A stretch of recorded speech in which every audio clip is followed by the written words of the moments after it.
YouTube, what's going on? It's your boy Paved the Way, Chris, and I'm back with another video. I'm actually recording this back to back after my Josh Allen video, if you recognize the same hoodie. Anyways, we're just gonna talk about the conference games coming up. This shouldn't be too long of a video because I'm just giving my prediction on that, and then basically my Super Bowl outcome winner. I'm gonna do the Super Bowl outcome in another video. I'm kind of gonna say it in this anyways, regardless. So, in the NFC we have the Seahawks versus Rams. I predicted this matchup getting to this point. I did predict this matchup getting to this point. Obviously a trilogy. This is going to be the third time they met this season. Every time they play, it's been a very good game.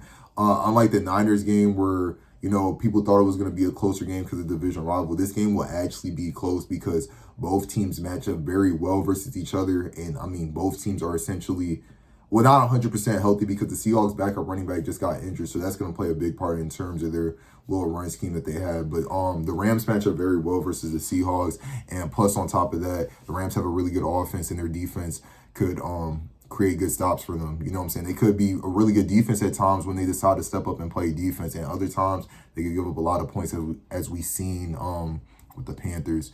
But regardless though, in this matchup, obviously we know who I have as my pick. It's no disrespect to the Seahawks, but I feel like Stafford's going to try to get that ring again. And I feel like, this is where Sean McVay's going to probably out-coach Mike Macdonald. I don't know. The Seahawks do have the #1 defense. I would not be surprised if the Seahawks are victorious in this game because Mike Macdonald is a really good head coach. It's really just going to come down to the run game and Sam Darnold. Can Sam Darnold not, mess up? Because he didn't really have to do too much in that Niners game. He literally did not.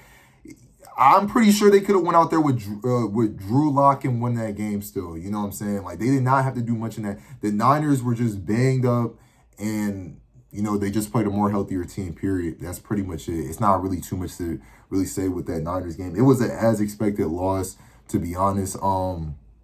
No, it was a chance just because it's a division rivalry, but realistically, the Niners didn't stand a chance, especially George Kittle, Terrence Achilles. It was just too many injuries this season. It was a good story for Kyle Shanahan, but yeah, that story had to come short. Regardless, though, I got the Rams being victorious in that game. In the AFC, it's not really much to talk about. It's the Broncos versus Patriots. This would have been a really good matchup to talk about between Bo Nix and Drake May, but Bo Nix suffered a season-ending injury. Like, he is out. He broke, I think, something with his ankle on one of the last couple plays against the Bills. But yeah, the Patriots are gonna win that. The Broncos defense is not that dominant. I'm so giving up 30 points to Josh Allen and James Cook and friends. That receiving course is horrible on the Bills. So to give up 30 points to them, I very doubt that they're gonna shut out like the Patriots essentially and their backup quarterback who's 1-3 all the time. I don't know. This is not like no Nick Foles comeback story because Nick Foles was actually a good quarterback,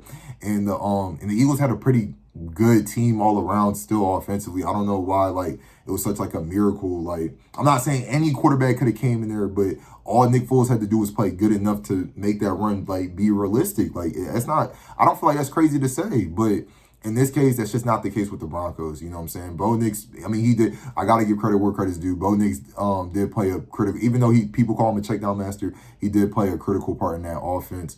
To lose him, that is huge. I just don't think they just recovered that easily from that and just win the game with a backup quarterback. In my opinion, they're not that. The Broncos are not. It's seeing what I've seen on Saturday. Was it Saturday or Sunday? Saturday. Yeah, they're not that good of a team, in my opinion, to be winning with a backup quarterback, especially with the one that they had. Maybe if it was Drew Lock, maybe if it was a quarterback who had some type of experience, you know what I'm saying, I could give them the benefit of the doubt. But this is the value of having backup quarterbacks in the league, just in case some nonsense like this happens. Unfortunately, I got to say nonsense because, yeah, who knows? Like, you know what I'm saying? The Seahawks have a chance with Drew Lock at backup quarterback. They just need Drew Lock to play a good game. You're not asking for a million good games. A good game. This guy, his overall record's 1-3 in the league. Like, I'm not even trying to be on no hate and stuff. It's just we got to be realistic. So with the Patriots, the road's probably going to continue. I already have them locked to make the Super Bowl. And then, yeah, I think it's going to be Patriots and Rams at this point. I thought it was going to be Texans, but CJ Stroud, that's for a short. If you've seen a short with me talking about CJ Stroud, that's clearly, yeah, he's not like that at all. But This video wasn't going to be too long regardless. It's just my take. Obviously, in the AFC, if the Patriots somehow lose that, I don't even know what to say. I guess I really don't know sports at that point. I can't take this Denver team that serious without Bo Nix. If they had Bo Nix, I would have probably went the Broncos. I would have said it would have been a very good game, but I would have went the Broncos. But there's absolutely no reason why the Patriots should lose this game and they should be in the Super Bowl. I mean, easiest schedule throughout the entire. I mean, you can't ask for a better blessing than, you know what I'm saying? But it is what it is. You play the opponents on your schedule. You can't force them to play the Bills and every single team in the AFC, the Jags and all that. Yeah, it's just how the tournament's set up. They play who they play, and they got to this point. So I got to tip my cap off to them. And then to the Rams, I think the Rams just match up well versus whoever they play against. They play to their level, and I just feel like they're going to get the job done. Matthew Stafford wants to... I feel like he wants to retire after the season, win a championship and retire after the season. I'm pretty sure Sean McVay's hungry for that other ring again. You know what I'm saying? This is a really good Rams team. But I would not be surprised if Seattle wins. I got to give credit to Mike Macdonald. He's been doing some great things in Seattle. Let me know what y'all think about my take in the comments. It's your boy Pave the Way, Chris. I'm going to catch up with you in the next one.